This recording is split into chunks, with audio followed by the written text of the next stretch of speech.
How did I feel?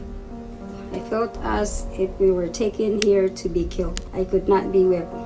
No one killed, all were whipping. That night we slept there, and in the morning we were put in those rooms. Soldiers came to my room, but I resisted with all my might. This is what everyday life was like for those who were forced into becoming comfort women. The term comfort woman is a Japanese euphemism for a woman usually between the ages of 14 and 19 that was forced into sexual slavery. These girls were often tricked into working for the Japanese soldiers with fake job ads or were forcibly taken from their homes and put into comfort stations. According to AsianStudies.org, comfort stations were run by the Japanese imperial government between 1932 to 1945. There were over 350,000 women across Asia who fell victim to these war crimes, but the majority of victims were from South Korea, China, Taiwan, and the Philippines. Comfort women were kept in awful conditions. They were often starved, beaten, and psychologically abused. Many died due to infection, diseases, STDs, and suicide. Only 10 to 25% of victims survived. Maria Rosa L. Henson was born on December 5, 1927 in Pansay City, Philippines. She was only 14 years old when the Japanese occupied the Philippines. One day, while fetching firewood for her family, she was caught and raped by 3 Japanese officers. 2 weeks later, the same officers raped her again.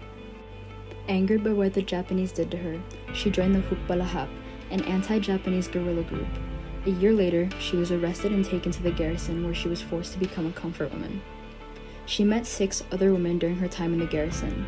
They were not allowed to speak to each other. There, the soldiers forced them to have sex with their colleagues. There would be as many as 12 soldiers to 1 girl at a time. She explained that the soldiers would not let her rest until all of them were finished. Saying no would have gotten her killed. 9 months later, she was rescued by the Hukbalahap. Today, there has been little to remember these women. People do not know the full extent of this event. Schools in Japan do not teach the full history of comfort women.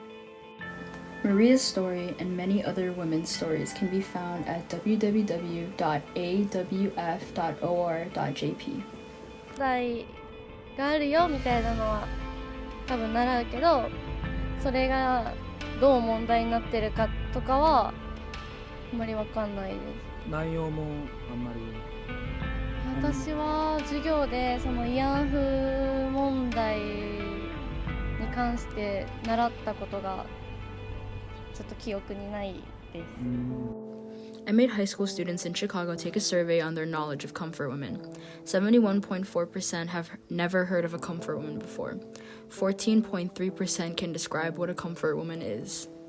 Media outlets poorly represent these issues that are still happening today. Many people think victims are asking for too much, that they're in it for the money and will not let go of an issue that has already been dealt with. 感じの報道に聞こえてくる。遠回しに言ってるけど昔のことじゃんみたいな。なんで今になってもう一回言ってるみたいな。その慰安婦のことがあるって認めてるの？あるって認めてるけど、なんか隠してるみたいなないような感じにしてる気が、そんな気がする。People should be taught the full, in-depth history of comfort women because it is important to remember those who have suffered during war times. Learning about their history instead of silencing them will help prevent more atrocities like this from repeating. People often argue that going into detail and victim testimonies are unnecessary to teach the history of comfort women and that it is too triggering for people. I believe that knowing the full history of an event as impactful as this should be taught regardless of how intense or triggering it may be. According to Yoshiko Nozaki from the Asia Pacific Journal, women's testimonies have provided crucial evidence for challenging normative views of history. If I were to skim over a textbook with a vague description of this atrocity, I would not be able to remember it as well. It's easy to read and forget that these 350,000 women had their own lives and their own stories. Textbooks leave out how they were personally affected and how it changed their lives. If people are taught personal victim testimonies, they will become more memorable. In South Korea, people will often dress statues of comfort women in warm clothing such as scarves, mittens, and blankets. According to the LA Times, they can see the Koreans are not neglecting the statue, but tending to it with care and treating her like family. In hopes to bring more awareness to comfort women, I worked with my school's yarn club to knit scarves to donate to a women's shelter in Chicago, since there are no comfort women statues in America. If you want to help bring aid and justice to comfort women, go to remembercomfortwomen.org to learn more or donate to their cause. Many have asked me whether I am still angry with the Japanese.